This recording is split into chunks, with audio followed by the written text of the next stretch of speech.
Buenas tardes, muchas gracias por venir en un viernes a las 6 de la tarde. Es heroico. Gracias también a Artbo por nos invitar a estar aquí.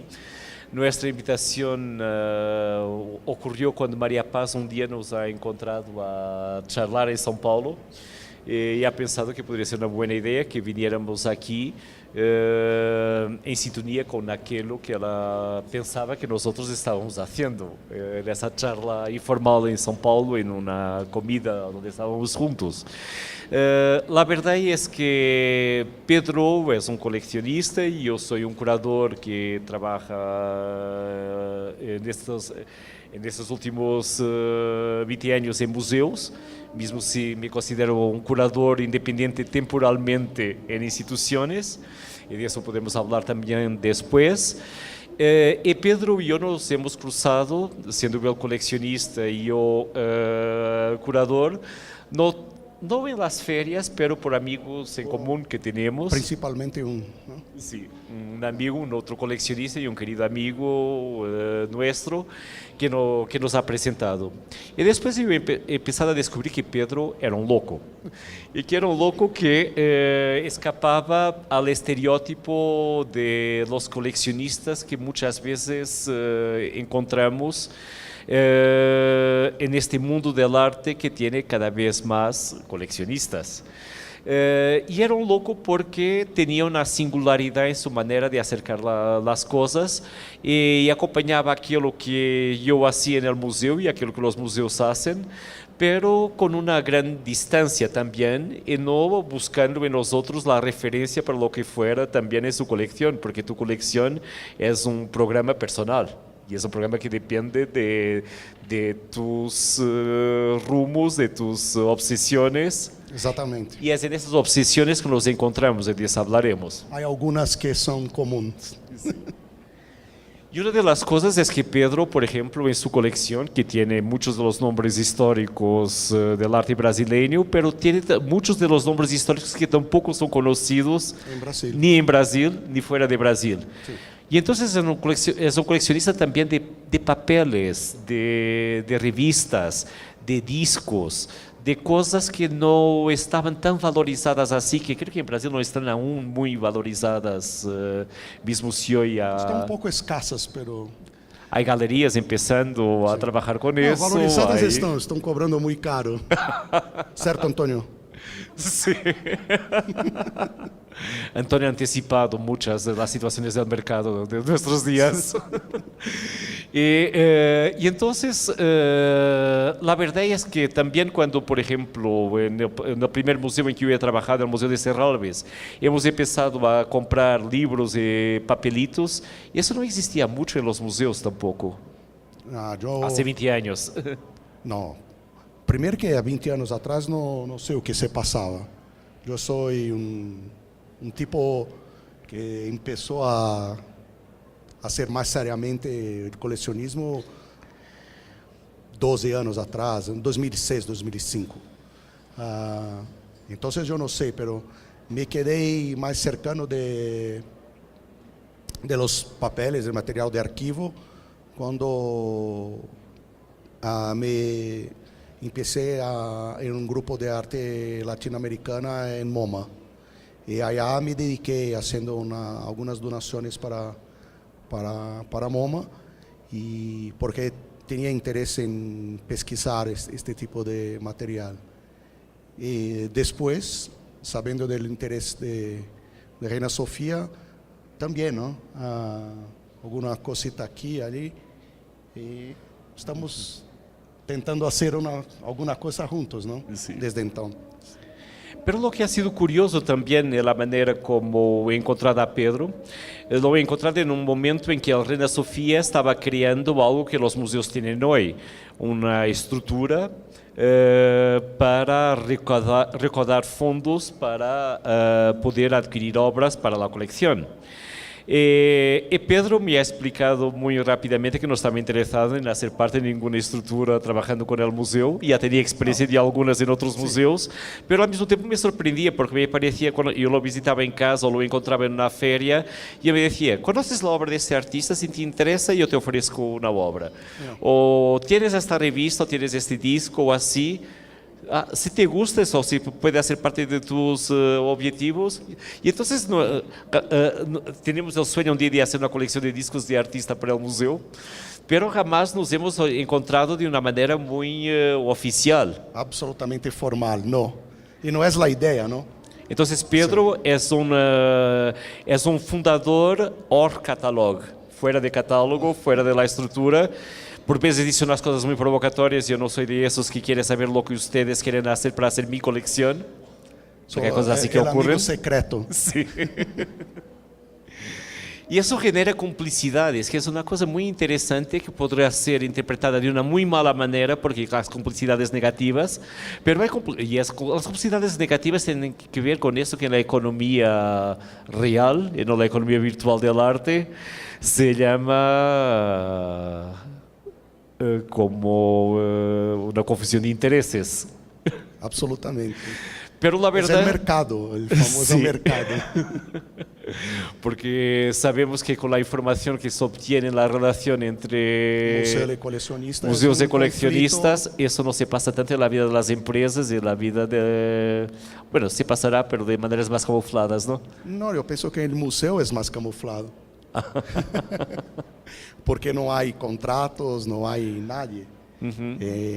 Por ejemplo, siempre digo que en Wall Street usted tiene que hacer relatorios y decir si tiene conflicto o no. Acá en el coleccionismo, una relación coleccionista-museo, usted sabe, tiene la información y puede hacer cualquier cosa. Estamos todos listos. Y yo me quedé, la verdad, más interesado en el programa de Reina Sofía en no participar en el programa de Reina Sofía también. Es una cosa un poco, ¿cómo se dice? Dúbia, né, de meu lado, que es o seguinte: cuando el programa de Reina Sofía empezó, ellos hicieron un contrato de confidencialidad de la compra de las obras. Sí. Teníamos un código de ética que es ética ejemplar. Sí. Hecho por nuestro amigo común. Por nuestro amigo en que común. es uno de nuestros fundadores, sí. Sí. Entonces, si están haciendo un trabajo que es importante para mí en mi discurso como coleccionista, que es hablar muy alto del conflicto de interés que tenemos en esta relación, pensé que ahora es la hora de trabajar junto con Reina Sofía. Pero mi opción fue no de hacer parte de un grupo que se reúne, que tiene que viajar a Madrid. No, la cosa más simple posible, que ellos tienen interés en la arte brasileña y pueden contar conmigo algunas veces para ayudarlos. Yo no gustaría de la cosa mucho formal, porque yo conozco la mayoría de los coleccionistas que están allá. Entonces sería como ir a un club e encontrar los mismos tipos que yo encuentro normalmente en mi vida. O sea, no, posso economizar en la pasaje aérea y posso economizar también en la donación. Y la donación posso dar en su totalidad para el museo eventualmente. Entonces no había una razón de hacer parte de un grupo de personas que ya conozco. Si la relación es hacer parte de una relación con un museo sin tener la relación formal. No sé si han entendido lo que yo quiero decir. Que no tiene que tener una relación formal. Puede hacer cosas con un museo, con instituciones que son de interés de él, pero sin aparecer. se quedando ao lado e ajudando. E este é, eu penso que é meu papel com no que diz respeito à arte brasileira, de materiais que são um pouco escassos, que interessam ao museu que eu tenho, e fazer essas donações a eles. Hay cosas en que coincidimos en nuestros intereses, en nuestras pasiones y obsesiones, mismo partiendo de quizá de puntos de vista muy distintos. Porque la verdad es que entre un museo que intenta añadir historias a la historia que se conoce y que tiene una conciencia que la historia del arte, como ha sido contada hasta ahora, tiene muchas lacunas, muchos silencios, mucha gente que queda por conocer, porque la historia ha sido contada en función de ejes dominantes y dominantes en función de condiciones geopolíticas y económicas que han creado esos sistemas de dominación. Entonces eso ha originado grandes silencios que solo en estos últimos años están viniendo a ser compensados por el trabajo de museos, de historiadores de arte y así.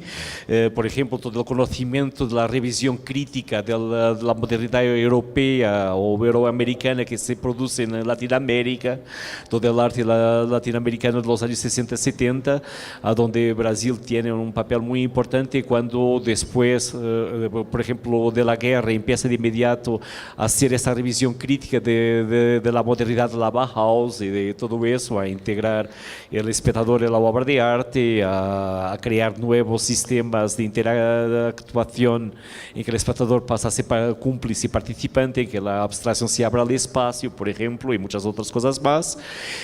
Cuando los artistas empiezan a contestar la idea de archivo y pasan a hacer obras de arte creando archivos suyos mismos, y eso nos ha empezado a interesar. Hemos empezado a desarrollar redes como la red de conceptualismos del sur, por ejemplo, para mejor proteger archivos existentes en sus lugares y al mismo tiempo poder hacerlos circular por diferentes museos y estructuras, y en la condición de un coleccionista que también tiene, yo creo que en tu colección tú tienes también un cierto placer en buscar aquello que no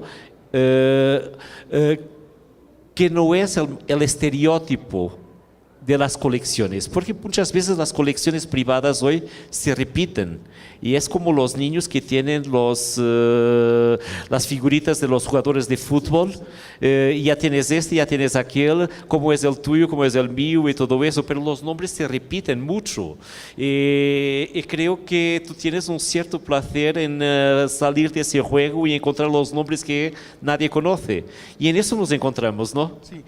Pero hay una razón. Yo soy ingeniero, entonces nunca estudié arte. Hoy tengo la posibilidad de, cuando tengo acceso a ese tipo de material de archivo, de aprender con el material de archivo. Entonces faço mi propia pesquisa. Es una cosa que es para mí. Hoy yo tengo tiempo de me dedicar a absolutamente todo el tiempo a pesquisa de arte. Y cuando yo tengo la oportunidad también de me quedar con João y otros parceros, aprendo mucho. Entonces es una relación de dos manos, ¿no? de una calle de dos manos. Y ahí, en lo que dice respecto al material de archivo, fue cuando nosotros hacemos una intersecção muito particular, né? João começou na coleção de discos em Serralves, e eu tenho uma coleção com mais ou menos 500, 600 discos que também eu penso que é muito interessante, porque há muita pesquisa, muitos artistas ou estudantes que vão em casa a pesquisar este tipo de material. Entonces hay un denominador común a más entre nosotros. Entonces la relación fue empezando y creciendo, y hoy estamos, ¿no?, haciendo, participando más activamente con el Museo Reina Sofía. particularmente com João. E a ideia é de divulgar também a arte brasileira, porque muitas das coisas não são conhecidas. Eu estou em São Paulo boa parte de meu tempo, pero João não está, assim como outros curadores não estão. Então é um papel mais ou menos de divulgar a arte, poner em contato os artistas da cena artística brasileira com todos que têm interesse de arte. Eu invitaria a todos vocês acá em Colômbia de conhecer mais o que podem fazer juntos com o Museu Reina Sofia, porque estão de portas abertas, eu penso. Para mim não foi muito fácil, não, fazer este tipo de intercâmbio, eu não sei como vou chamar, de partnership, de alguma maneira com o museu. E é um prazer. Pero que por vezes nos leva mesmo também, por exemplo, hoje problema que existe entre museus, a relação entre museus e colecionistas, por exemplo, em Europa, depois da guerra, ha habido uma estratégia cultural de muitos países europeus, a começar por Alemanha, de criar uma rede de museus para representar o arte do tempo presente. E na Alemanha se ha contribuído com uma função histórica muito importante de desnazificar a Alemanha. E então a rede de museus que existia já na Alemanha desde os tempos do Museu Burguês do século XIX se ha reinventado a partir de novos centros de arte como las Kunsthalle, las Kunstverein, todo isso, e a reactivação e abertura dos museus das cidades ao arte do presente. E se han construído coleções magníficas nesses museus, pero isso se hacía com dinheiro público.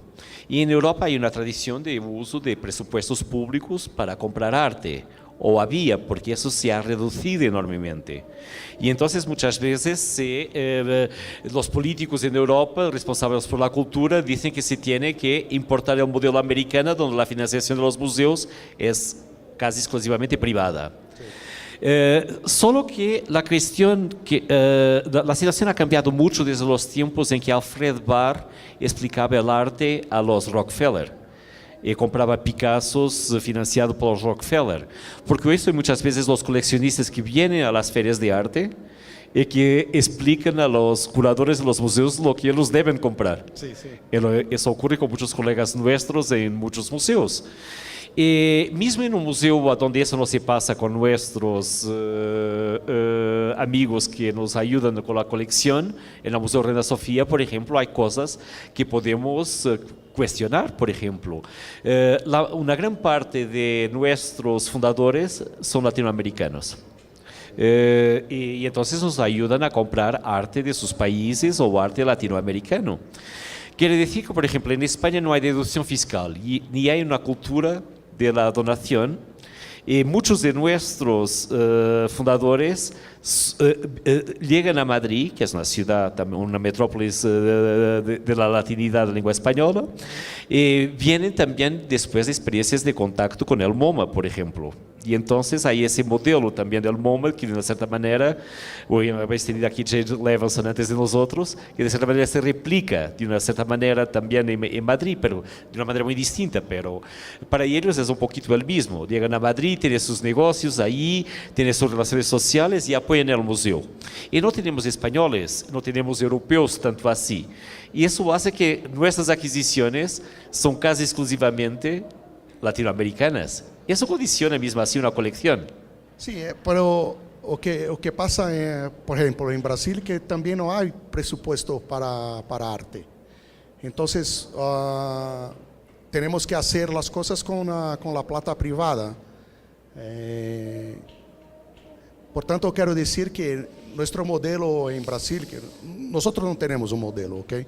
Pero estamos mais cerca do que é el modelo americano do que el modelo europeo, porque no hay incentivo del gobierno, ainda más a partir de lunes.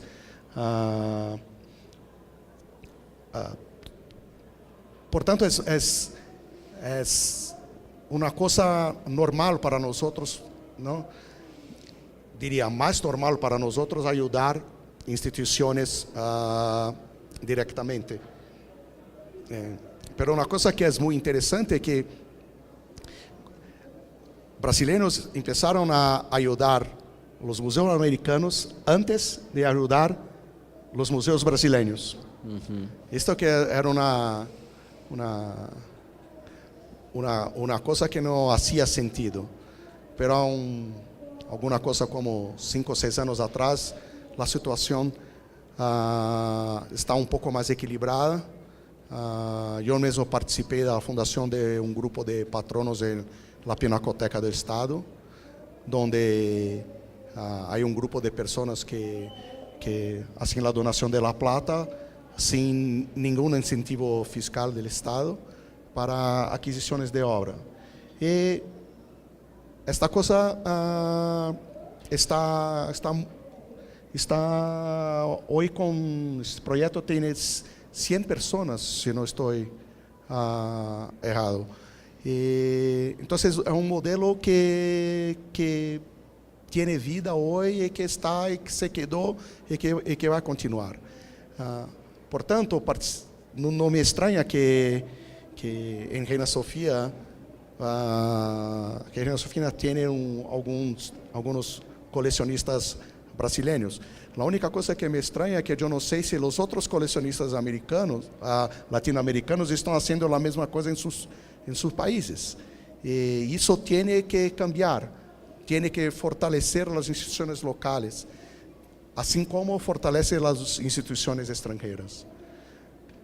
Si os decía que los coleccionistas que nos apoyan son en su gran parte latinoamericanos que vienen también a hacer sus negocios o tener su segunda casa también o una casa en Madrid, porque Madrid es también una ciudad muy agradable para estar en Europa, se come bien, se disfruta de la vida, todo eso. Pero hay también una razón histórica para nosotros que nos distingue de los otros museos que reciben millones de personas en el arte de nuestro tiempo.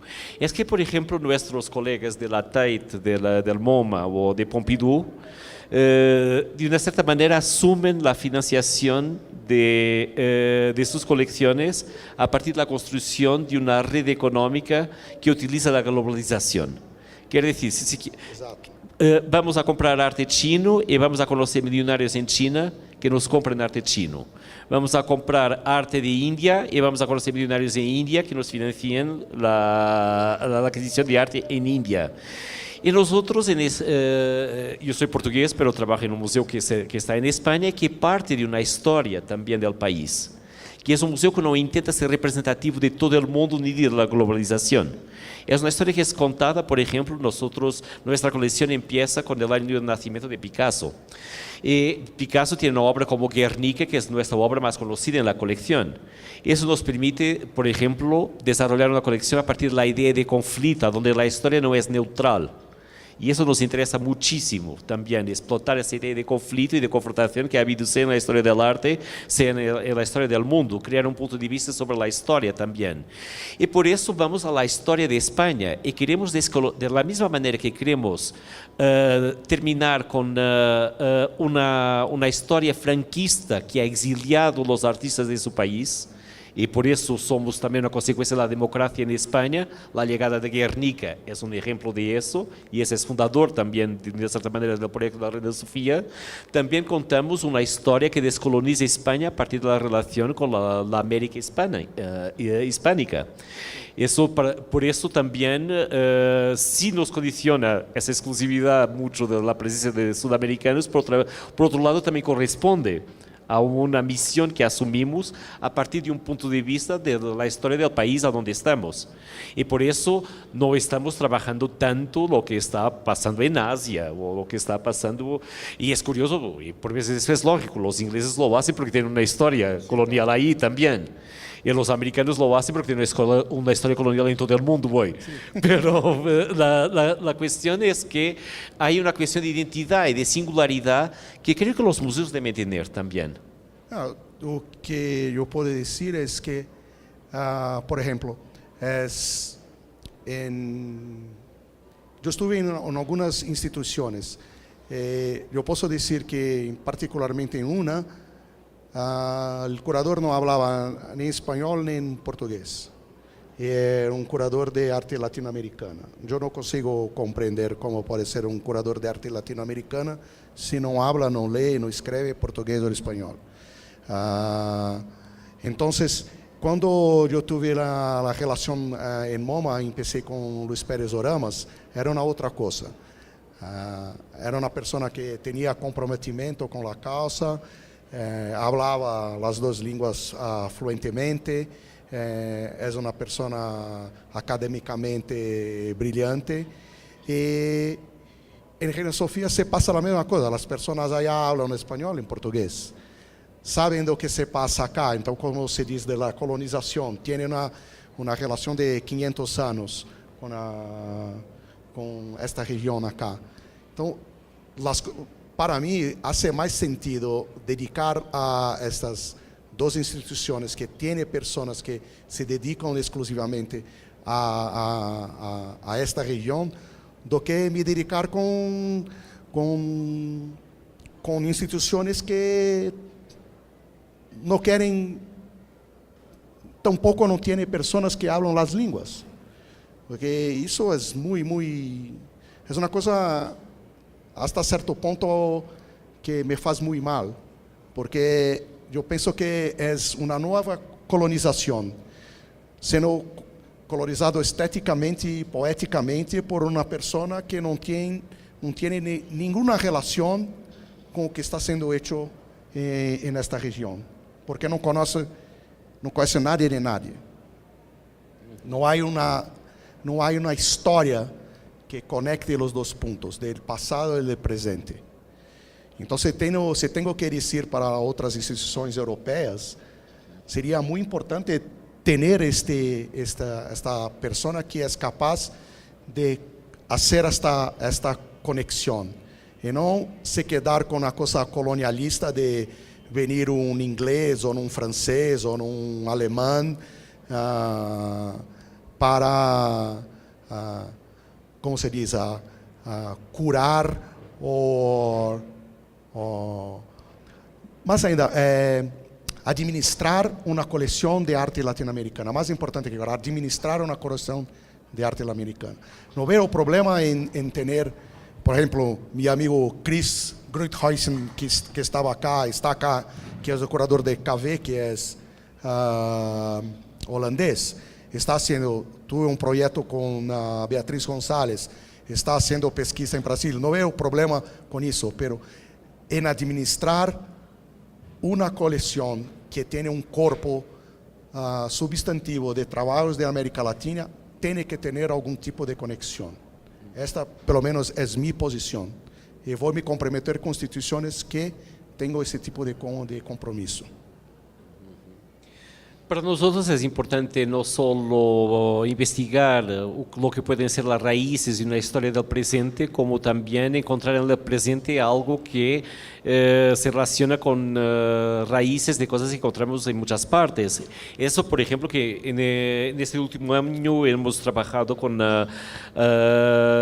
casi en un ciclo colombiano, sea con artistas de importancia histórica como Beatriz González, sea con artistas como Doris Salcedo, que había ganado el premio Velázquez, sea la próxima semana, los tenemos ahora en Madrid, vamos a presentar un proyecto como Mapa Teatro, que es una de las manifestaciones más interesantes de la relación entre teatralidad, performance y espacio que conocemos en la actualidad. Entonces, en este juego también nos encontramos, por ejemplo, Pedro dentro de la formalidad que es nuestra relación, la última vez que nos hemos encontrado en Brasil me pregunta, ¿te interesa Ian Wilson? Yo siempre me ha interesado Ian Wilson, y no es un artista latinoamericano, pero siempre me ha interesado que vive en Estados Unidos. En Estados Unidos, y es alguien que ha radicalizado siempre la idea de desmaterialización. Su obra es hecha de charlas. Sí. Hace una charla y después, para sobrevivir, hace un documento que vende y hace alguna platita diciendo que la charla ha ocurrido. Ha publicado un libro de páginas en blanco. Sí. Y hizo una obra que está en algunas colecciones prestigiadas, como la colección de Anton Herbert, que es un círculo hecho con tiza. y es Sí, todo. sí. Pero la charla son el centro de su trabajo. Y Pedro me pregunta, ¿te gustaría hacer una charla de Ian Wilson? Siempre he soñado hacer eso, pero es el género de cosas que con los dineros públicos me van a preguntar una charla solo para 30 personas y que se tiene que pagar un fee al artista y todo eso, y así me van a poner en cuestión con eso. Jamás he podido, dentro de los museos en que trabajaba, hacer una cosa que quería, hacer una charla con Ian Wilson. Y Pedro me dijo, vamos a hacerlo, vamos a hablar y te ayudo a hacerlo. Es ese género de cosas que nos ocurre. Pero yo más o menos hoy consigo entender sus gustos, entonces es más fácil para proponer algo para hacer en conjunto con el museo, por causa de la relación que nosotros construimos en los años pasados. Pero acontece eso, porque Ian Wilson es un artista clave en mi colección. Es probablemente um dos top 5 artistas de la colección en lo que dice respecto al arte conceptual. Y yo me quedé muy cercano de él. Y sabía más o menos que João gostava del trabajo de Ian Wilson. Y Wilson ha hecho dos discusiones el año pasado, una en KV, otra en Tate. Y pregunté a João si Ian Wilson había hecho alguna cosa en Reina Sofía. Y le dije, nunca. Entonces vamos a tentar hacer algo allá. Y aparentemente las cosas caminan bien, ¿no? Para finalizarmos la discusión. Y la discusión es como 30 minutos, una sala, un grupo de personas. Reducido, será un grupo de 30 personas también. Hablamos, no podemos contar sobre lo que hablamos, es un segredo. Y pronto, una vez terminó un certificado, más o menos, ¿no? Una obra que es con máquina de escribir, 2 líneas, listo. Sí. Pero otras veces, por ejemplo, si aquí es Pedro que tiene una intuición de cosas que me interesan, otras veces me sorprende también con cosas, por ejemplo, que yo no sabía que él coleccionaba. Muchas veces, siempre que voy a su casa, me sorprendo con cosas que, unas que no conozco, otras que me sorprenden que él las coleccione. Y, por ejemplo, hace unos años hemos empezado con la idea de hacer una exposición con un artista que hemos conocido, de que yo había escuchado hablar hace mucho tiempo, un fundador de la poesía, del poema Proceso en Brasil, de una poesía visual, Vladimir Díaz Pino. Y Vladimir, cuando yo hablaba con él, con muchos de mis colegas por el mundo, no lo conocían. Mismo en Brasil he percibido que los coleccionistas no lo conocían, que mucha gente no lo conocía. Algunos artistas sí. Después ha empezado una galería también a interesarse por todo ese contexto, pero no había como ese interés en Brasil en el mundo del arte. Como por veces hay cosas que me interesan fuera del mundo del arte. Por ejemplo, en Brasil a mí me interesa muchísimo el trabajo de Lía Rodríguez, que para mí es de las mejores coreógrafas de nuestro tiempo y que tiene mucho que ver con cuestiones del arte de nuestro tiempo también. Y en Brasil Lía Rodríguez no es considerada por ninguno de mis colegas curadores ni por ninguém en las instituciones del mundo del arte. Y Vladimir estaba un poquito así también, aislado, haciendo siempre su trabajo, jamás queriendo ser legitimado por un sistema del arte. Siempre ha rechazado vender una pieza o lo que fuera que él hubiera hecho. Porque son una producción artística que no tiene un valor comercial. Y él que no Entonces, aceptaba vender piezas, yo llego un día a casa de Pedro y empecé a ver que Pedro tenía una serie de cosas de Vladimir, que había ido Vladimir ha creado una universidad en Cuiabá. En Cuiabá, sí. A Universidade da Selva. Y Pedro ha ido, yo que no he ido a Cuiabá, pero Pedro ha ido a Cuiabá ya. Sí, algunos años atrás, porque me quedé curioso en saber que este tipo Vladimir estaba haciendo en Cuiabá. Tengo un amigo que es un curador que se llama Toby Mayer, que es un alemán que se quedó por muchos años en Brasil. He hecho una pesquisa de poesía proceso increíble. Para mí el gran expert hoy en poesía proceso es Toby Mayer. E um dia me chamou, vamos a Cuiabá para passar um fim de semana, que há um seminário. E eu fui com ele e encontrei este tipo, este poeta, alguns outros. Pero se não fosse por Vladimir Díaz Pino, eu jamais teria ido a Cuiabá, porque não tenho o que fazer em Cuiabá. Então, essas coisas acontecem e daí começamos a trocar informação e as ideias se materializam em algum momento, não? E depois ocorrem coisas por vezes raras em que Pedro me surpreende. Uma vez chego a São Paulo e Pedro estava com um coreógrafo e bailarino chileno, Camilo Godoy. Não, colombiano. Colombiano? Colombiano, sim, que vive em Nova York. Que hizo una performance para 10 personas. Exato. Como muchas de las performances más importantes de la historia del arte se hicieron. Siempre para 10 personas. Sí. Y hizo una pequeña exposición en un espacio que tiene Pedro allí, un espacio también semi-clandestino. Uma outra coisa que nos botou muito cercano foi o interesse por la dança, porque João conhece muito de la dança.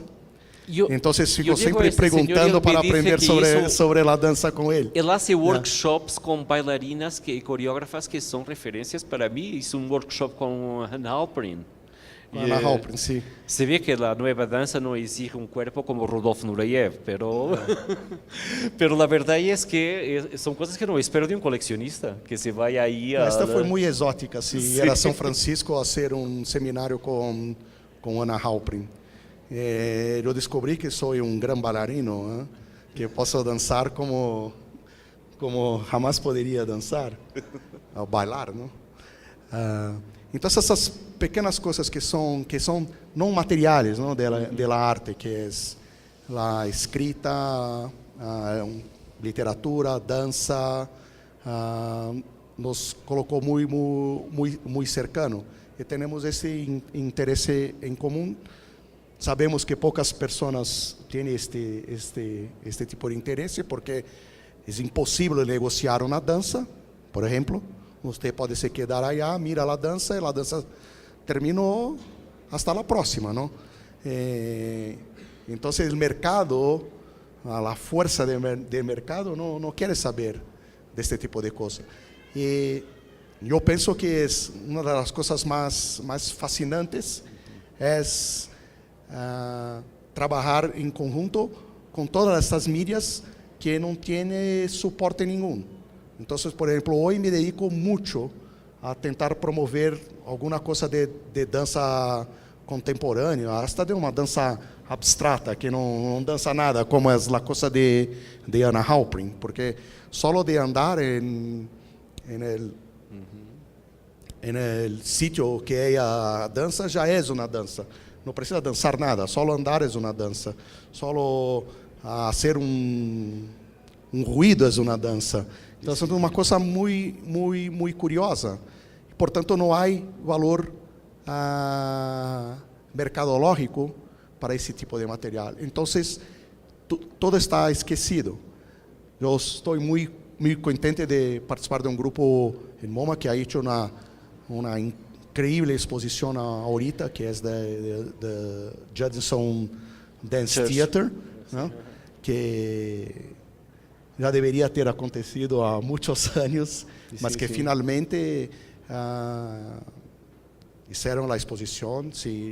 Si tiene alguna chance de ir a Nueva York, tiene que ver esta exposición. No os digo que lo que ha ocurrido, por ejemplo, en la historia de la performance, la danza, para mí ha sido como una reinvención de tanta cosa en las posibilidades de la expresión artística y en su relación con otras posibilidades también de hacer arte, desde la relación entre Merce Cunningham y John Cage, hasta todas las performances que Rauschenberg, un hijo de esa relación casi, también desarrolla, después la Judson Church, las nuevas teatralidades que ocurren por Latinoamérica en los años 60 y 70, gente que yo he encontrado cuando era casi niña en Portugal, exilada a la dictadura brasileña, como Augusto Boal, por ejemplo, encontrar a José Celso y tantas cosas, que tener mapa teatro en este momento en Madrid, por ejemplo, todo eso son cosas que hacen parte de una manera de construir mi relación curatorial con el mundo y que expresan también ese acercamiento entre el arte y la vida fuera de las categorías especializadas que la historia del arte, que el coleccionismo, que los museos han creado también. Y ahí nos encontramos personas como yo y Pedro porque nos encontramos en la vida también. Sí. Y es eso que es interesante y que es fascinante, es que no tenemos una relación estereotipada por la situación, su estatuto de coleccionista y mi estatuto de curador o de representante de un museo. Sabemos que uno y otro tenemos nuestros papeles en ese juego, pero... Muchos conflictos. Sí. Podemos discordar, pero por veces también muchas coincidencias y muchas complicidades. Claro. Y no tenemos la necesidad, porque las cosas más bonitas que hay en el arte es no tener la necesidad de estar en acuerdo. Exacto. Y entonces tenemos una relación tan libre que no necesitamos ni convencer a Pedro de nada, ni Pedro convencerme a mí de nada. Lo que es un poquito distinto cuando tenemos los comités de trustees, todo eso. Son buenos utensilios y son muy importantes para nosotros, pero esta es una relación muy más salvaje y secreta. Informal. Sí, sí, totalmente informal, sí. Y eso hace mismo que nos interesan cosas. Para mí es un placer encontrar a Pedro en la vida, como es un placer hablar de arte con él, como de muchas otras cosas más. Os puedo confesar una cosa, esta noche, sin que él me dijera lo que fuera, yo he encontrado un statement de Pedro en Facebook. Creo que no tienes Facebook, ¿no? No, probablemente Instagram, yo no sé. No, yo lo he encontrado en un sitio de otra persona. Y tú apareces, y yo voy a traducir eso porque es una cosa que me está preocupando mucho, porque trabajar en un museo que trabaja con la historia, con el presente, me preocupa lo que ocurre en el presente. Y me está preocupando mucho lo que está ocurriendo en Brasil. Además, trabajando tanto con Brasil, para mí es una cuestión global. Yo veo lo que está pasando en Brasil como la guerra civil de España de nuestro tiempo, porque anticipa infelizmente muchas cosas de reaparecimiento de formas de totalitarias que han creado grandes conflictos en la historia y que han creado grandes situaciones de opresión y de represión en la historia. Y entonces encuentro Pedro diciendo una cosa que he tenido la libertad de traducir sin que lo supiera, diciendo: mi nombre es Pedro Barbosa, soy coleccionista de arte. Mi posición es contra la bala en favor del libro, contra la exclusión en favor de la inclusión, contra el odio en favor del afecto, en favor de la diversidad y en favor del respeto mutuo.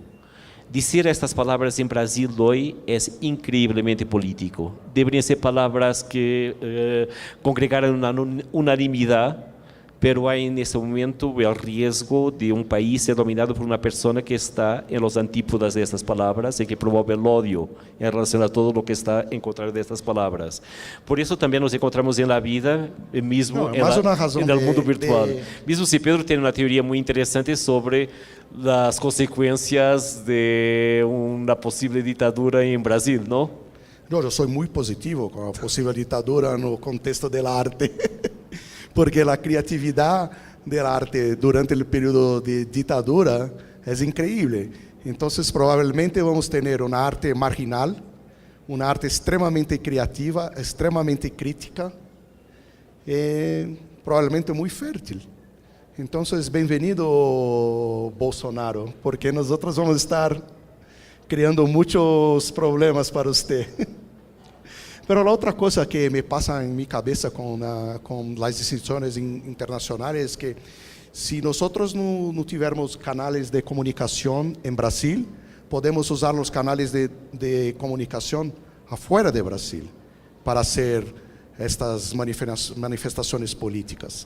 Entonces tenemos que tener más o menos todo listo para eventualmente o inmediatamente poder hablar do que está se passando. Por ejemplo, hoy yo consigo leer mejores artículos en un jornal portugués público do que en Brasil. Entonces, si fomentarmos las instituciones también extranjeras, ellos nos ayudarán a hacer fuerza para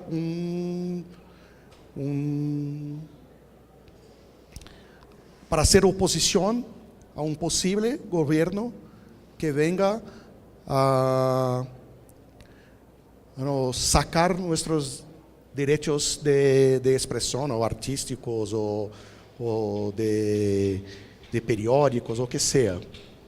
Então, este pode ser um canal muito interessante. Esperemos explotar que esto. funcione, porque por veces en Brasil no se tiene tanto la dimensión de cómo preocupa todo el mundo lo que está pasando ahí ahora. Pero hay también en la historia del arte brasileño reciente esa curiosa relación que creo que es una reproducción también de un sistema colonial portugués en Brasil. Y Portugal siempre ha sido un país pequeño como colonizador y por eso tiene su historia colonial, el tráfico, la piratería, el esclavaje y cosas así. Y todo eso, las historias coloniales engendran monstruos y los monstruos siguen en el presente también. Pero una cosa que tenemos en la cultura portuguesa, por ejemplo, tenemos un adverbio, una expresión adverbial en portugués que creo, no sé si existe en español, me podrán confirmar eso, que es la idea de que dentro es el país y fuera es otra cosa. Y tenemos esa expresión ahí fuera, lá fora. Ah, lá fora. Lá sim. fora, eu creio que no Brasil se utiliza também, não? Também, claro. Sim, sim. Lo que um inglês não mira o mundo dessa maneira. Não. Não é dentro para um inglês e fuera, mesmo se existe fuera, claro, pero para ellos el fuera es dentro también, porque tiene una dimensión imperial Sí. del mundo. Ellos son colonizadores. Entonces, Entonces no hay problema de dentro y fuera. Entonces, esa expresión adverbial que tenemos en portugués hace que por veces necesitamos la legitimación del fuera para dentro, lo que ocurre dentro. Y por ejemplo, obras de artistas fundamentales de la historia de Brasil, de la historia del arte del mundo. Para mí, el 85 es tan importante en la historia del arte como Marcel Duchamp, por ejemplo. Eso solo ha sido reconocido internacionalmente a partir del momento en que museos como Reina Sofía, como MoMA, como Tate, y mismo museos de media dimensión como el de Serralves, que yo diría, han empezado a enseñar sus obras. Antes que en Brasil. Vladimir Diaspina, esa exposición que estamos preparando, ha tenido una exposición en el Museo de Arte de Río que no ha podido siquiera publicar un catálogo. Sí. Ahora va a tener una exposición en el Reina Sofía y en otra en Pompidou que va a ser un catálogo. Entonces son cosas que van a marcar y que van también El primer libro de Toby, nosotros no tenemos funding para hacer una publicación en portugués. El libro es en inglés. Quien ha hecho el libro fue una fundación de Suecia. Es una cosa completamente loca. Es nuestra heranza cultural y no estamos poniendo plata para divulgar. Bueno, me queda esperar que también en relación a la situación que vivís en Brasil, que esa relación con el fuera puede en ese momento tener algunas de las consecuencias positivas que ha tenido para que el arte brasileño pudiera ser conocido y también desarrollarse dentro João, y fuera de Esto es Brasil. una cosa que el coleccionismo privado debería hacer. La plata que no hay para publicaciones, dar la plata, pero hay una perversión en la ley de incentivos fiscales, que por ejemplo, la verba para cultura se queda en el grupo de marketing de muchas de las empresas multinacionales. Entonces, se termina, por ejemplo, ayudando Cirque du Soleil, que es una cosa ridícula.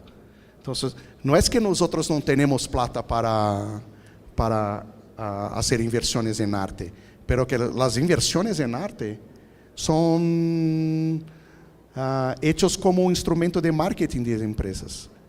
Podemos mirar, yo voy a hacer un comentario muy polémico ahora, ¿okay? Porque yo estoy muy calmo hasta el momento, como la exposición de Ai Weiwei, que fue una fortuna, mucha plata.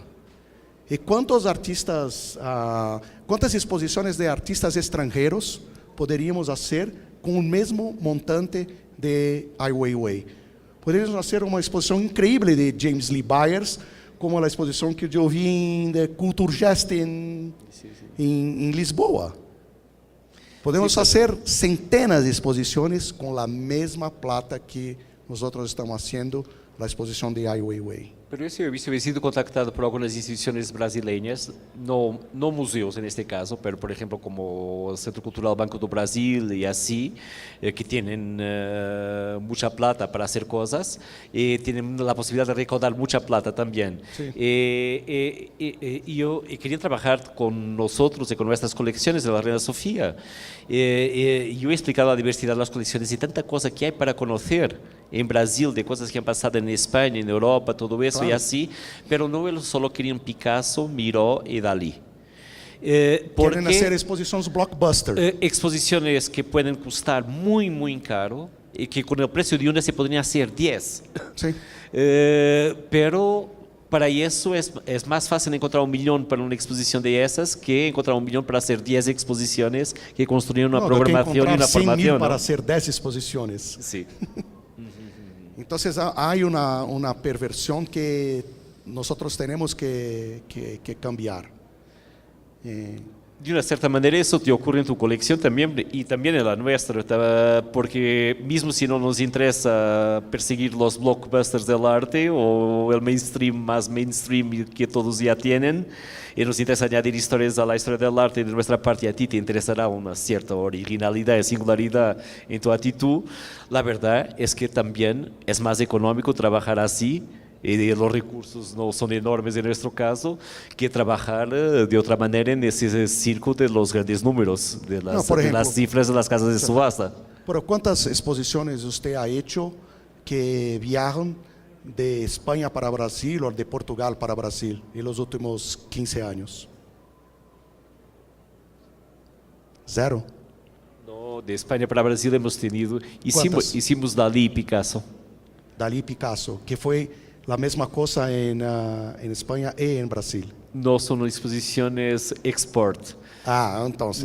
No, porque, yo que pienso son colaboraciones de los museos brasileños con las instituciones extranjeras. No.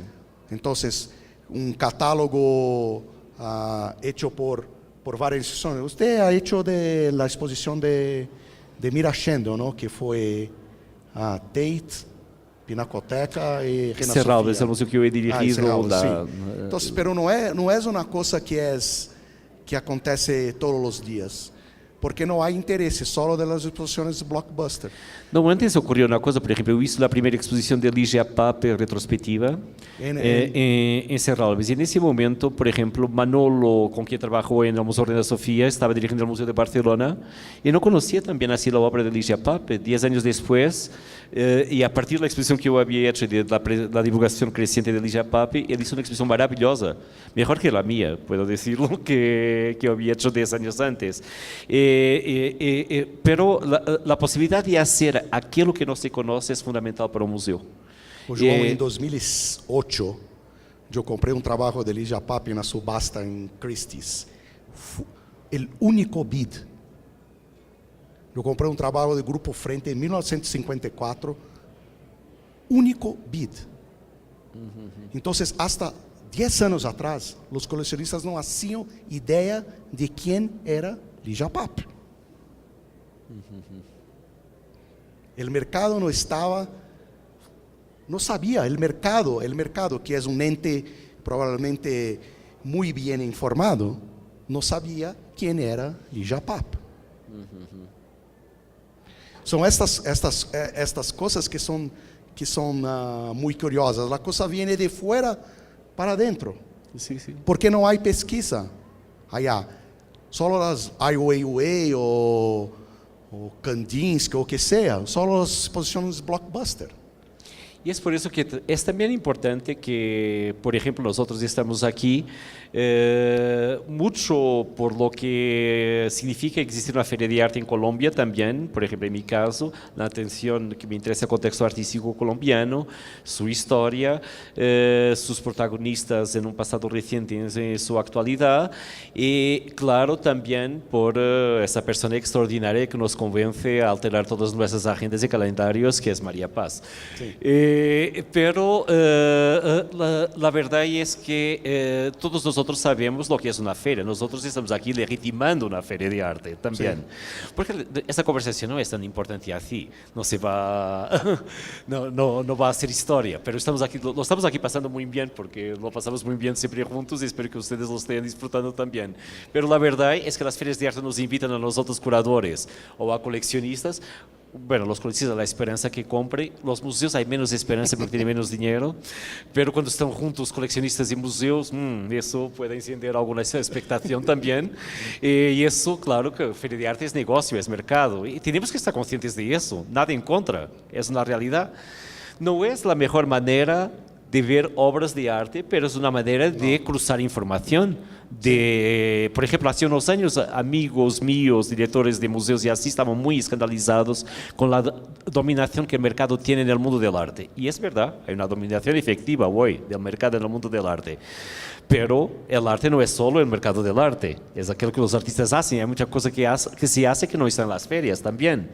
Y sabemos cuando llegamos a una feria, por ejemplo, cuando trabajamos con los artistas, que hay muchas cosas que están allá de aquello que se presenta aquí.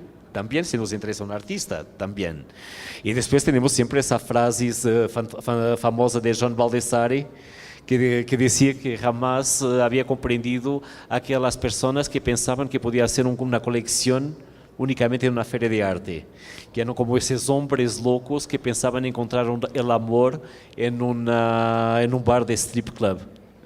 Eso, entonces, mismo sabiendo el juego en que estamos y que el mercado es mercado, y sabiendo de cosas que son un problema hoy, por ejemplo, jóvenes artistas hoy, estamos hablando de eso hace poco, están quedándose condicionados por la proliferación de ferias, porque son exitosos y trabajan ya con 5 galerías, que van cada una a 8 ferias, sí. Tienen que trabajar mucho para que sus galerías los hagan sobrevivir vendiéndolos en esas ferias.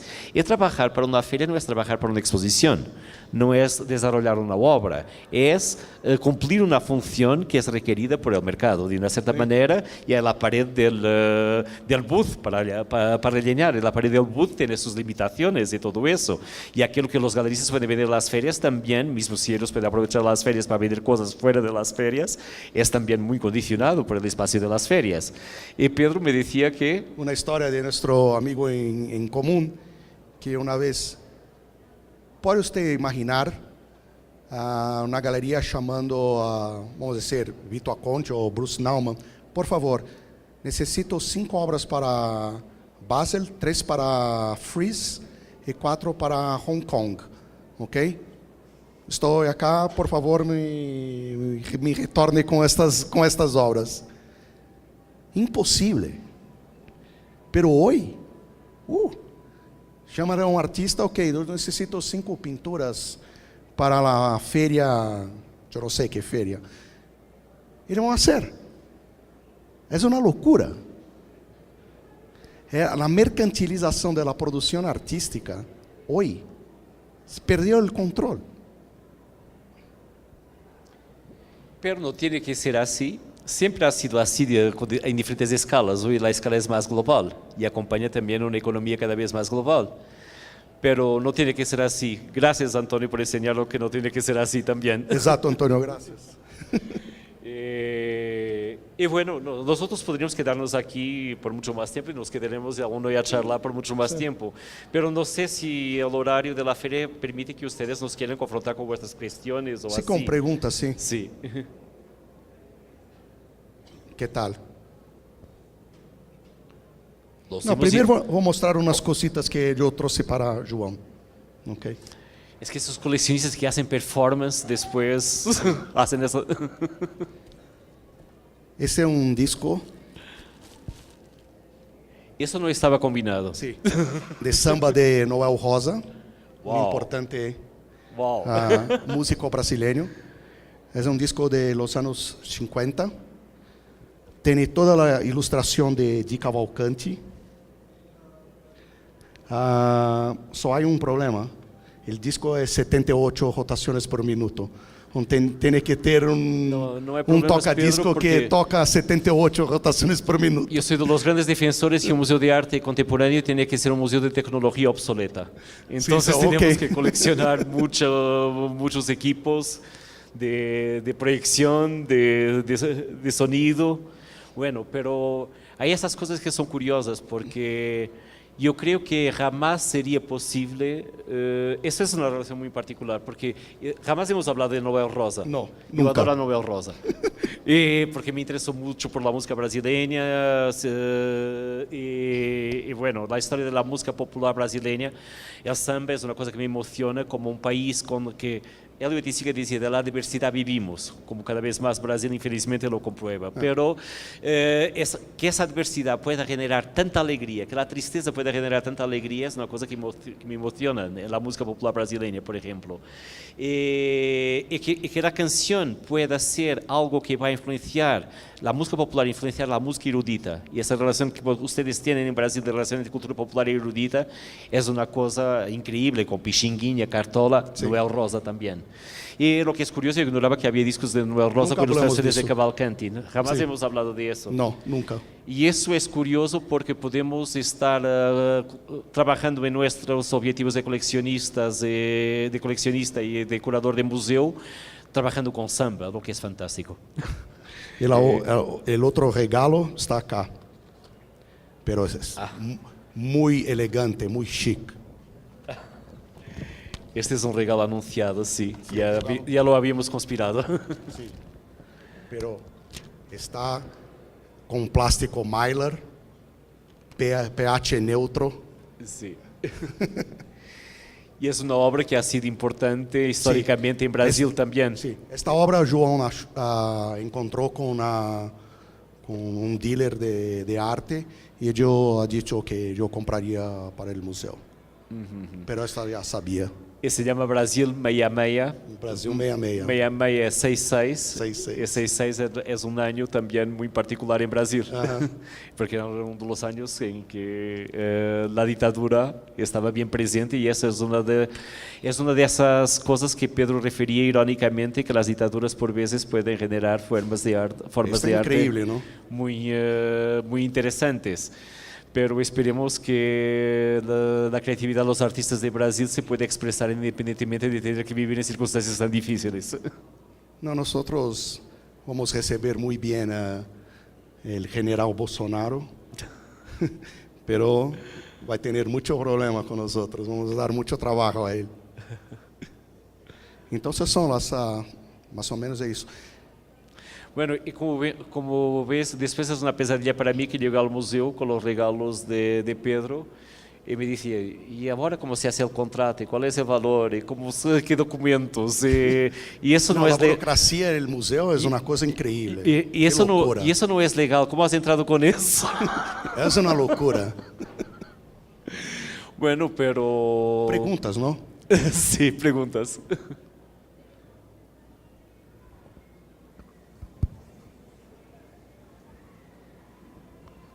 Hola, mi pregunta es, ¿cómo nace tu interés por el coleccionismo, bueno, siendo ingeniero, y sobre todo por el arte conceptual? O sea, ¿de dónde nace como el interés por coleccionar este tipo de arte? Por ser ingeniero es fácil, porque es el siguiente, mi familia todos son PhD, entonces todos son académicamente muy bien formados, pero yo opté por hacer plata. Entonces es una relación que vuelvo a mi familia, a las orígenes. Es un poco obvio. Por arte conceptual, por la ingeniería. Porque es una abstracción. Usted cuando tiene que hacer un proyecto, si no tiene creatividad, si no piensa diferente, usted va a hacer la misma cosa. Então, a arte conceitual te faz, você tem que pensar. Mas a outra coisa é como se diz, um statement político que tem na coleção, que é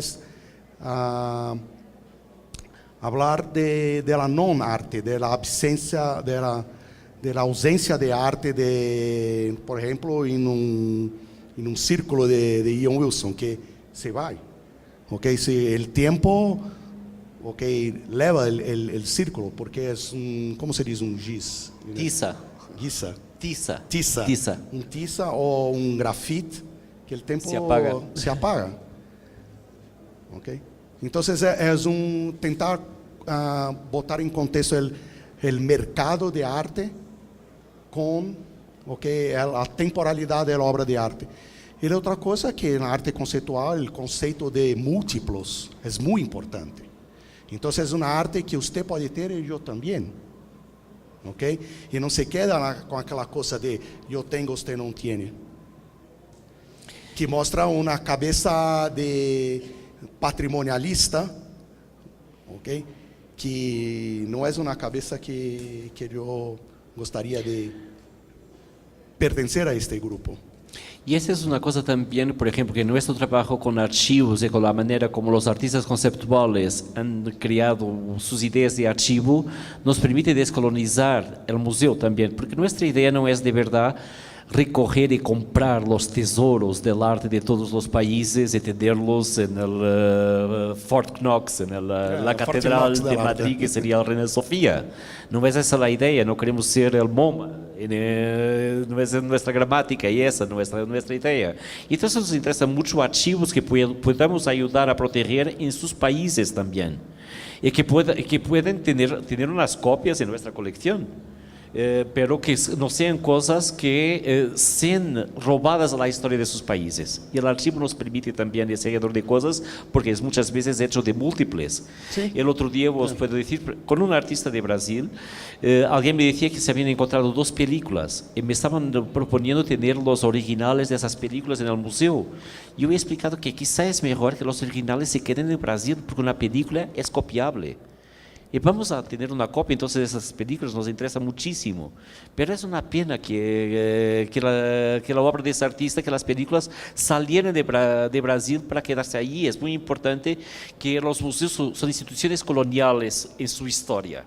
Siempre los primeros museos tienen mucho que ver con las victorias de ejércitos sobre ejércitos y con los tesoros de los vencidos que se han traído. Pero es importante que hoy no sea así. Queremos trabajar en un otro mundo, entonces la idea no es ir a buscar el oro a Colombia. En ese momento Mapa Teatro nos está trayendo una réplica en oro que pone mucho en cuestión la colonización española en este país. Es muy curioso. Espero que podáis visitar ese proyecto en Madrid. Podemos no ir a buscar el oro, pero traemos un poquito la idea del oro y de lo que ha sido en el pasado, la relación de los españoles con el oro también. Que enloquecía, esa era una nave de locos del museo. ¿Respondí su pregunta o no? Más o menos. Okay.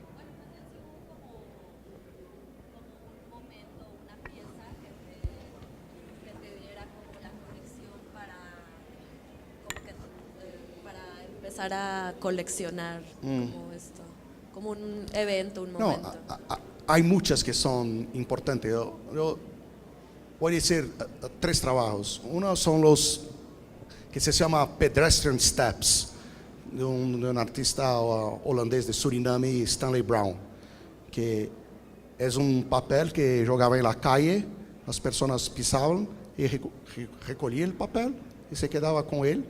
El nombre es Pedestrian Step, simples. Okay? Yo pienso, ¿cuál es mi take nesta obra? Yo veo como las pegadas, ¿no? Son pegadas. ¿Ah? Las huellas, las pisadas. Sí, huellas, pesadas. Okay. Pisadas. Okay. Son el primer tipo de data gathering que la especie humana o los animales han hecho. Y hoy nosotros vivimos en una locura de data mining y data gathering de todos nosotros.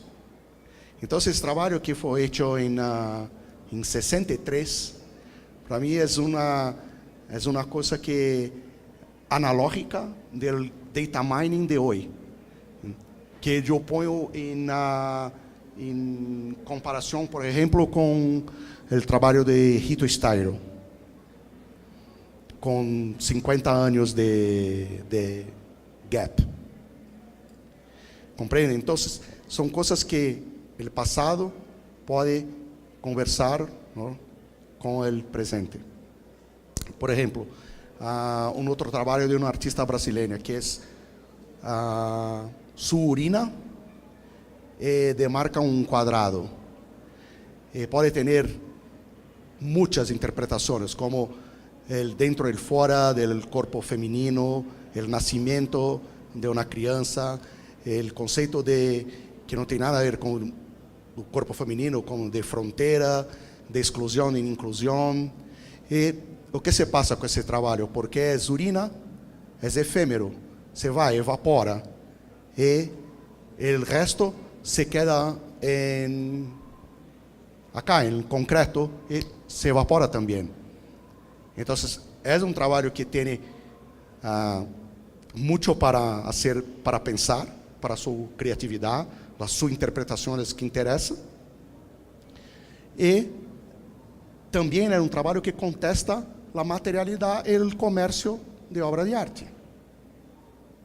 Esta artista, por um acaso, se chama Clara Iani. Gracias.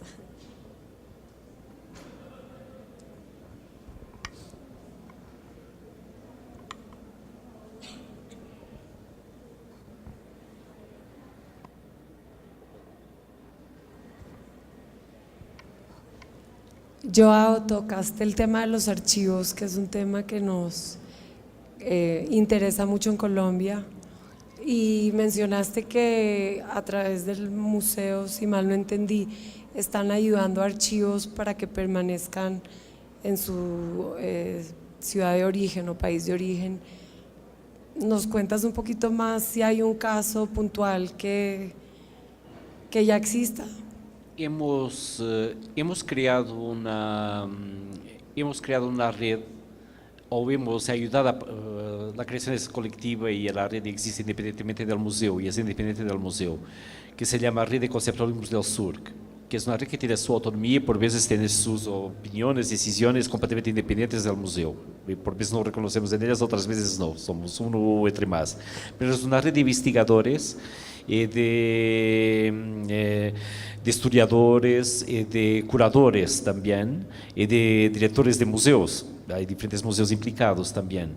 Colectivamente esto ha generado una exposición que hizo una radiografía, por ejemplo, de muchos archivos, muchos de ellos olvidados, en varios países latinoamericanos, de arte producido en los años 80 bajo las dictaduras. La exposición tenía ese título maravilloso de Perder la forma humana. Y es una exposición que ha reunido un grupo de 15 curadores, por ejemplo, y investigadores que han generado esa exposición, donde el museo era un elemento entre otros, pero después el museo ha publicado el catálogo y ha presentado la exposición. Y por ejemplo, muchos de los artistas en esa exposición son hoy objeto de una atención particular, se ve en función de tiempo, posibilidades, disponibilidad, lo que es posible hacer caso a caso, pero nos ocurren cosas, por ejemplo, que por veces, si nuestra idea es que los archivos se queden en sus países, pero se puedan también representar en diferentes instituciones, y muchas veces por copias digitales, para que los originales no se escapen, pero el interés del museo puede ayudar a legitimar el archivo en su propio país. Eso puede ser una cosa interesante. La otra cosa es, pero tenemos, por ejemplo, un problema, nos confrontamos con cosas como, por ejemplo, descubrimos un archivo fantástico de un artista histórico que presentamos en una exposición. Investigadores de instituciones con mucho poder adquisitivo y económico ven la exposición, contactan la familia o el artista, y ofrecen sumas muy generosas y se lo llevan para Estados Unidos, por ejemplo. No, yo ahorita fui contactado por una persona que tiene un archivo muy curioso. Esta persona no tendrá problema en vender para una institución americana. Yo creo que la chance de vender para una institución americana es muy grande, porque no hay interés por las instituciones brasileñas. Pedro, una pregunta para ti. tú eres un coleccionista, digamos, políticamente activo en el sentido de que tienes tus posiciones muy fuertes contra el comercio, pero desde tu colección, ¿estás llevando alguna acción a cabo al respecto? Primeiro, eu não sou contra o comércio. Yo tampoco. Primeiro, eu penso que não são só os tipos de Wall Street que podem fazer plata.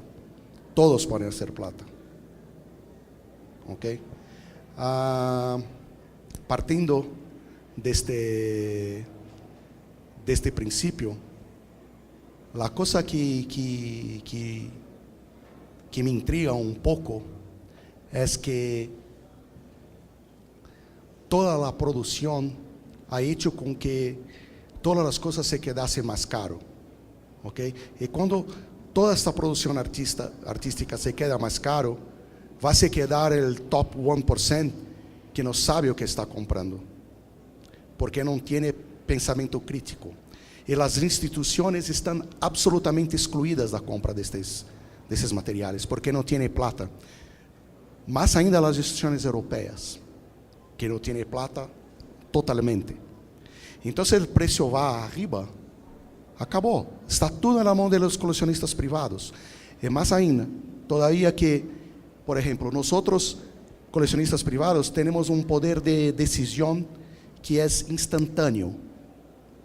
Ok? Eu posso decidir comprar uma obra em 3 segundos, em 1 segundo, que é uma coisa que não se pode, que os museus não conseguem fazer.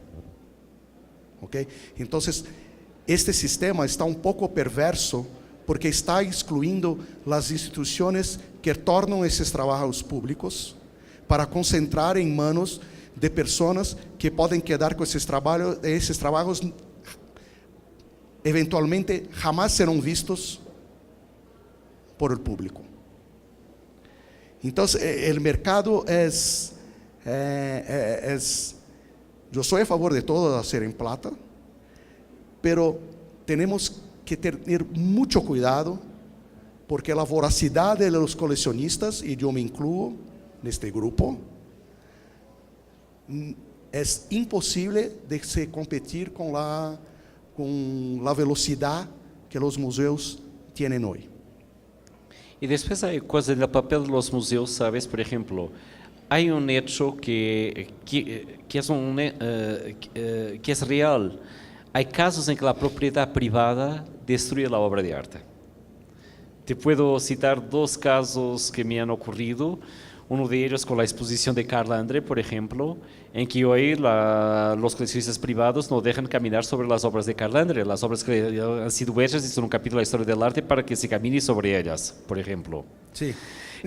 O por ejemplo, una vez en que yo he presentado una obra de una joven artista que hizo un trabajo maravilloso, pero que creo que no ha seguido mucho con su trabajo, Christine Borland, una artista que ha sido muy importante en el contexto británico de principios de los años 90, y que era una obra conceptual donde la historia es muy bonita. Ella había comprado los últimos 2 esqueletos, ¿se dice esqueleto?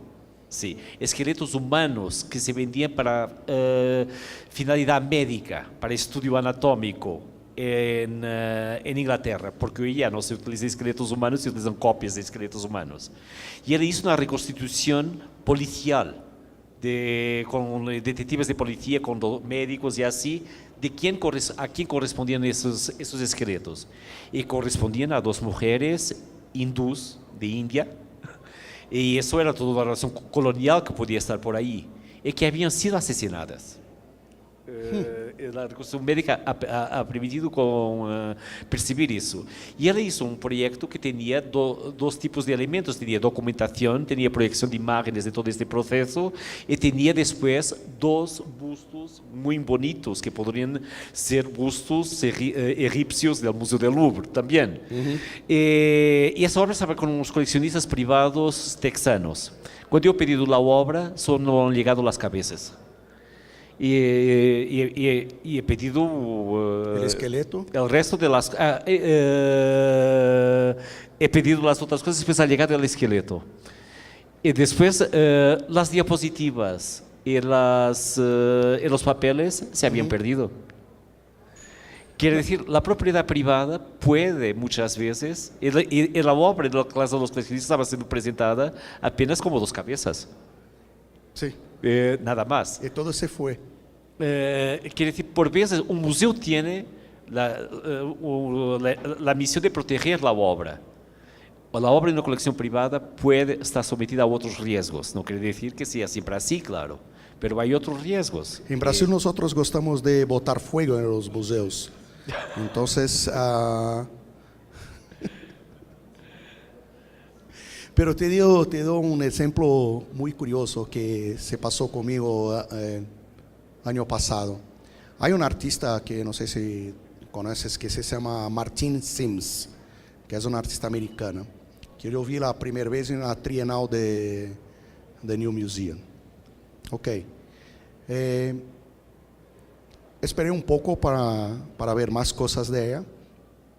Y en su primer show en una galería en Nueva York, fui al show. Y compré 3 trabajos. ¿Ok?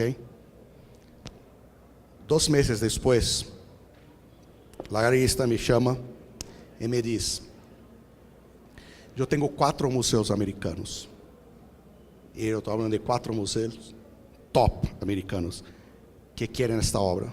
¿Usted puede hacer la donación? ¿Así? No. La historia no termina allá. ¿Okay? ¿Por qué? Porque yo podía hacer una decisión en 1 minuto. Y los museos tienen que comprar, pasar por todo el proceso curatorial, proceso de conservación de la obra, bla, bla, bla, contrato. No puede decidir con esta velocidad. Y el precio era muy barato, porque es su primera exposición en la galería.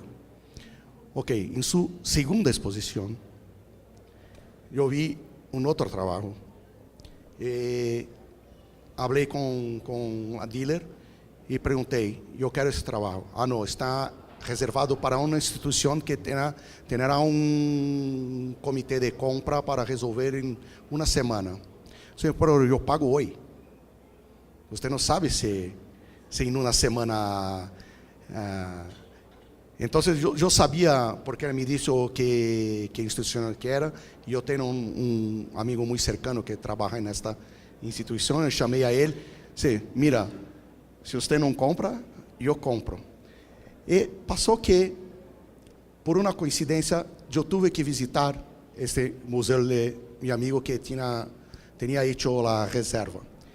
El curador jefe nos encontra y él dice al curador jefe, si usted no compra, mañana es de Pedro. Ok, compraron. Pero tiene que, están en una constante presión de competición del coleccionista privado. Es una locura. Ainda más para artistas jóvenes. La especulación en artistas jóvenes, porque usted no sabe si ese artista vai ser o quê em 40 anos de agora. Pode desaparecer completamente. Então, isso é a mais pura especulação. Eu penso que hoje os grandes especuladores de obra de arte são os museus, que têm plata. Os puedo decir, por ejemplo, que yo he trabajado como curador independiente fuera de instituciones y en ese momento, por ejemplo, trabajaba con muchos artistas independientemente de muy jóvenes, independientemente de saber lo que iban a hacer, claro. Pero cuando estás en una institución, por ejemplo, con un artista joven, tienes una otra responsabilidad, o la obra es de verdad ya una cosa muy significativa que añade una cuestión, una situación muy novedosa y todo eso, o entonces tienes que esperar que un coleccionista puede decidir de inmediato. La obra puede ser confirmada o no, eso hay una flexibilidad muy grande. Sería muy interesante que antes las obras de las colecciones privadas terminaban siempre en los museos. Pero hoy no es así porque los coleccionistas hacen sus museos. El museo del coleccionista por veces no es lo mismo de la tradición del museo en relación a la preservación, mismo porque la obra puede ser vendida un día. Y un día todo puede desaparecer porque hoy hay obras de arte que desaparecen. Antes las obras no desaparecían y terminaban en principio en los museos si no fueran destruidas por la historia, por las herencias, todo eso. Pero hoy hay, como dice Ito Style, de que hemos hablado, los almacenes duty free en que las obras son escondidas y que son compradas muchas veces por razones que no tienen nada que ver con arte. Hay colecciones secretas en muchos sitios del mundo a donde obras de arte desaparecen. Y es una cuestión distinta. Y No, yo tengo algunas que desaparecieron. Porque están conmigo.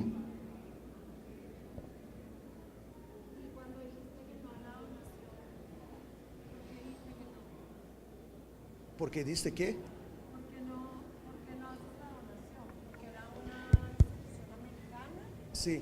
y si hubiera sido brasilera. Las asociaciones brasileñas no tienen plata, tampoco son internacionales, son muy provincianas. No tienen interés en comprar artistas no brasileños.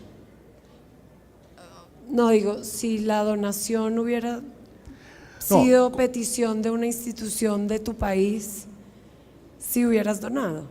Ok, quanto a la donación de mi colección, yo puedo hablar solo de ella.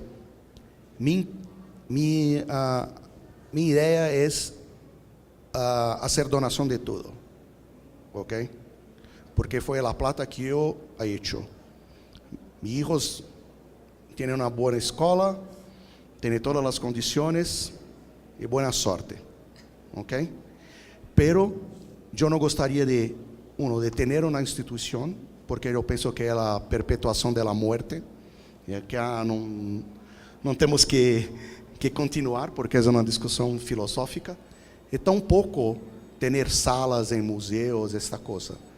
Yo pienso que el trabajo de arte de estos artistas que me confiaron de vender estos trabajos, ¿ok?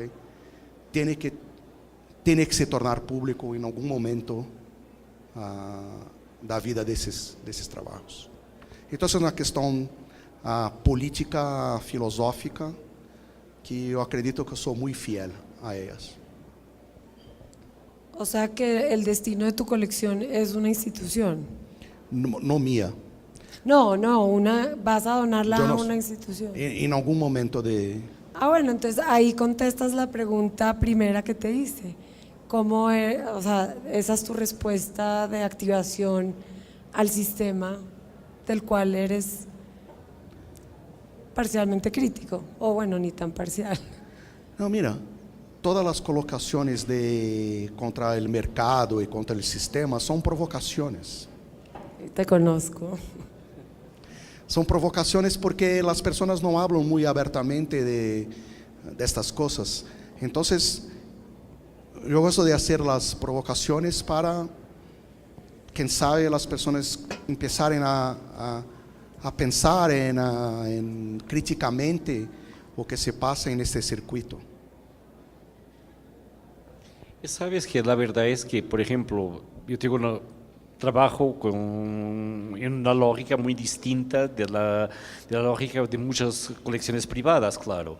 Pero la verdad es que la lógica también muy distinta de lo que es el trabajo con los artistas en una galería. Pero hay cosas en que coincidimos, cosas en que no, claro. Pero no tengo nada en contra del mercado. Por veces hay gente que dice, tu discurso crítico en relación al mercado está siempre en contra del mercado. No es eso, no. Creo que hay que tener una conciencia de los juegos distintos y las funciones distintas que tenemos y saber aquello en que coincidimos y aquello en que no. Y respetar las diferencias porque elas son útiles para todo un contexto global del arte. Pero al mismo tiempo hay problemas que es importante confrontarse a las instituciones y a las galerías y a los coleccionistas y todo eso. Pensar críticamente, como decía Pedro, estar conscientes del juego y no ir solo con la onda. Sí. Una cosita más, jamás concorde con lo que digo, porque me doy el derecho de cambiar mi opinión.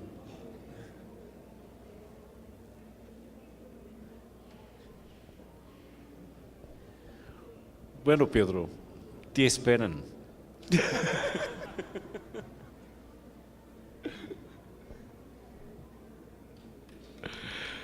Muchas gracias por vuestra paciencia y resistencia. La paciencia del cameraman, que a 15 minutos quiere que nosotros nos vamos de acá.